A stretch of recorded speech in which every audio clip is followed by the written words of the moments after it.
Hi guys, Diane and Guillermo here. Thank you for watching our Move to Lisbon vlog series. On this video, we will show you the step-by-step D7 visa application process from Mexico. We will discuss all the needed documentation and also some of the hurdles that we had to go through that caused some delays and slight headaches.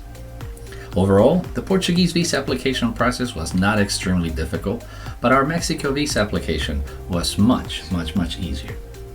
There were a number of requirements that cost more in terms of fees, time for research, opening bank accounts, obtaining contracts, government IDs, and apostilles. Since we've been residents of Mexico for more than a year, we are able to apply for Portuguese residency from Guadalajara, Mexico, even though we are U.S. citizens. The nearest Portuguese embassy to Guadalajara is located in Mexico City. We were excited to finally pay a visit to such a beautiful place. U.S. citizens may apply at the Portuguese consulates located in New York City, San Francisco, and Washington, D.C. to handle the initial processing of the visa. The consulate in D.C. allows you to mail in your paperwork if you live more than 150 miles away, and it currently seems to be the most lenient in their requirements compared to the San Francisco VFS Global office, which is known to have stricter requirements and longer approval times.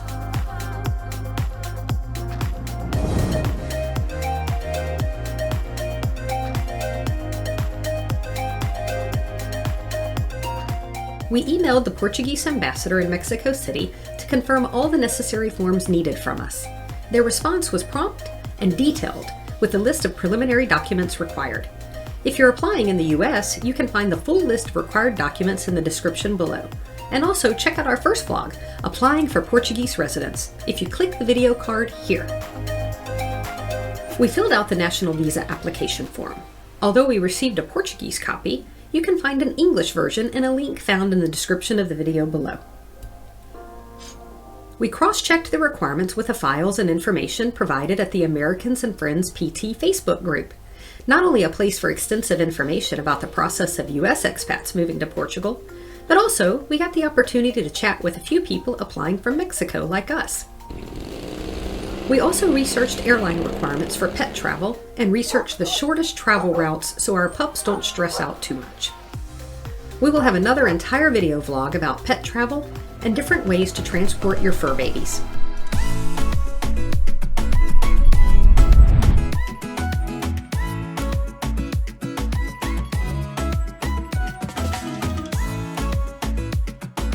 In February, we obtained our Portuguese NIF numbers.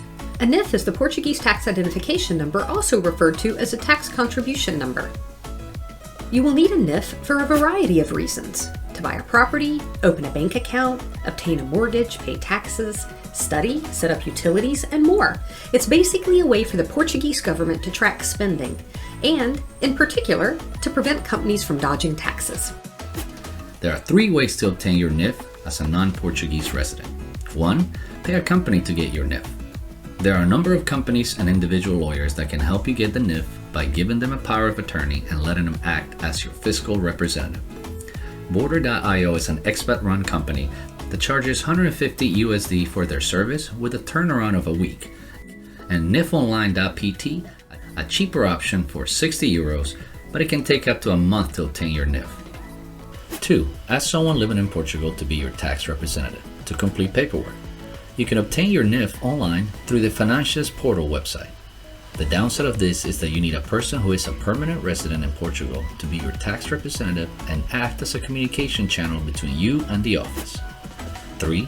Go to an appointment with the Finanças office. The most common way to get a NIF is simply to visit any of the Finanças offices around Lisbon, or alternatively, a Loja de Cidadão. This was the default way prior to the COVID-19 pandemic.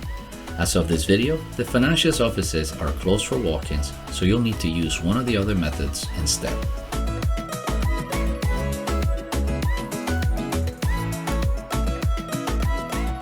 NIF requirements. If you are a third country national and don't have your residence permit yet, a valid passport, proof of foreign address such as a bank statement or utility bill, and, once COVID restrictions are lifted, a Portuguese resident representative with an ID if doing it in person. When applying for your NIF, you want to use the current address of the country that you're applying from. This is to avoid any future issues with tax implications. We read expat stories that use Portuguese addresses in their NIF applications, which later caused them problems qualifying for the NHR status. We didn't really know anyone in Portugal well enough to ask for a sponsorship, so we chose to use the Border.io service online. The application process was simple and quick. It took about a week to obtain both of our NIFs through them. If you'd like to use their service, you can get $10 off by using our coupon code, Seeking Paradise Bugs. There's also a Lisbon local accountant, Bruno Afonso, highly recommended by many members of the Americans and Friends PT Facebook group. You can find his information in the video description below.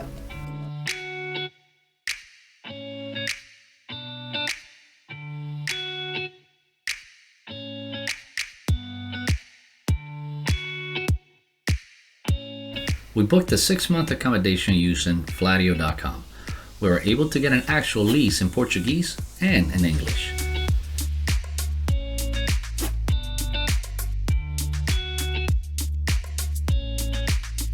You may also contact the property owners directly and negotiate a long-term lease outside of the real estate platforms. Another way is to have a letter of responsibility from a local in Portugal in case you are staying with a family member or friend. The minimum requirement is 6 months, although it appears that some consulates are asking for a full year rental lease.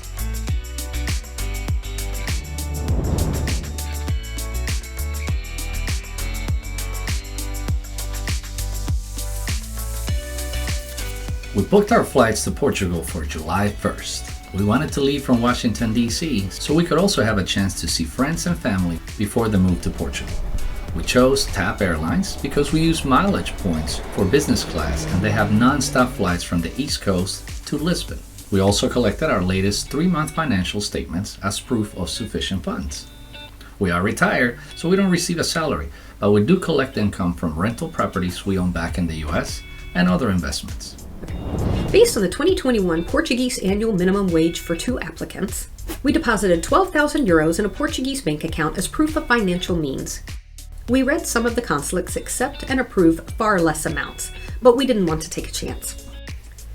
We chose Banco Atlântico based on the majority of suggestions in the Facebook group, and for being one of the few banks that allows you to open an account remotely via a video call.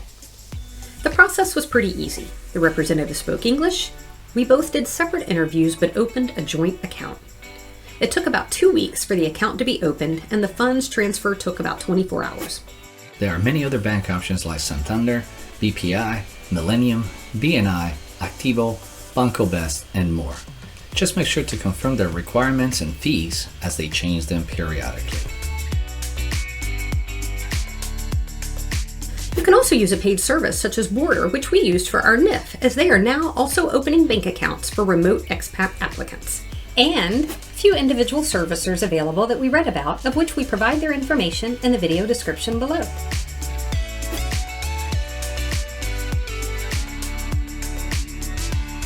Our personal statement declaring the reasons why we seek residency in Portugal was simple and to the point. We read many examples in the forums with colorful stationaries and heartfelt stories, but we figure what matters the most is who you are, a description of yourself such as education, profession, your reason to move, briefly explain why you chose Portugal, any ties to Portuguese residents such as family or friends residing in Portugal, where you intend to reside and the type of accommodations, or if you have any property and the name of your landlord if you have one, and how you're going to sustain yourself financially while living in Portugal. Name having a bank account and the amount in that account.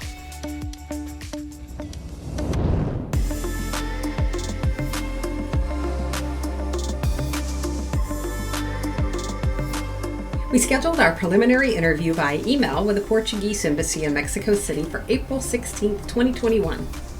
We decided to schedule a week in Mexico City to give us plenty of time to obtain our criminal record, get an apostille, meet the ambassador, interview, and even get a little R&R. With our paperwork packets ready, we were off to Mexico City. It was our first time and we were super excited. We wanted to get our federal Mexican criminal record out of the way first, so we went to pick up the request letter from the Portuguese Embassy and then headed straight to the Secretaría de Seguridad Pública to get him apostille.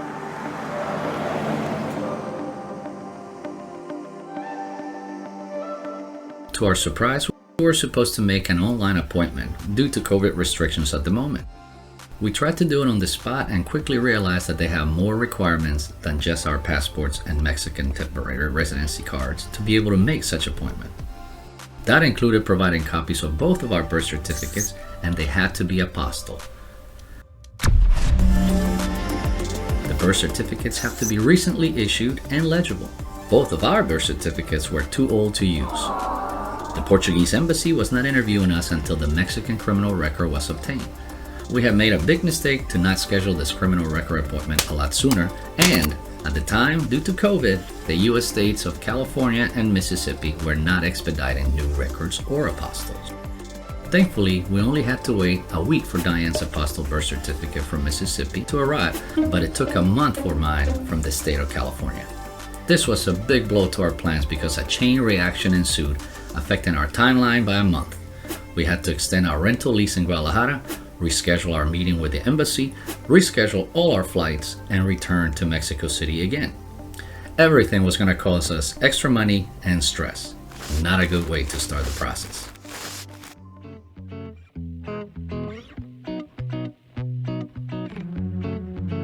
So we did it all over again. So we came back to Mexico City on May 18th, presented our freshly received apostilled birth certificates, along with copies of our passports, Mexican residency cards, and the criminal report request letter from the embassy. Surprisingly, we were in and out within an hour. Armed with clean Mexican federal criminal records, we headed to the Immigration Service office to get them apostilled. Usually, for any type of paperwork, Mexico is known to have long lines and unnecessary time-consuming processes for everything. And this one was no different. So here's what you have to go through anytime you do any paperwork in Mexico. It's going to be the longest lines, and here we go.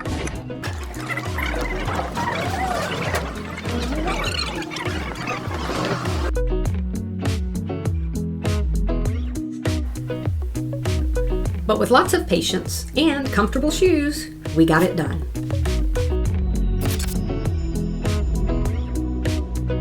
Four days later, we arrived at the embassy for our interview. We were asked to only take one of us in the office for COVID precautions. The representative verified all of our documents and collected a visa application fee of 2,165 Mexican pesos for each of us. That's $107 at the time of conversion. He said we should be hearing back from the embassy in Portugal within 3 to 6 weeks. We happily pranced around the city and enjoyed its beauty. Mexico City is truly a gorgeous megalopolis. We made a video that you can watch here. In the next vlog, purging, medical visits, we begin the packing process, the keep and not to keep dilemmas, a quick trip to the US, vaccines, and more visa approval headaches. Stay tuned and we will see you then. Thank you for watching our video. Please like and subscribe so you don't miss our next one.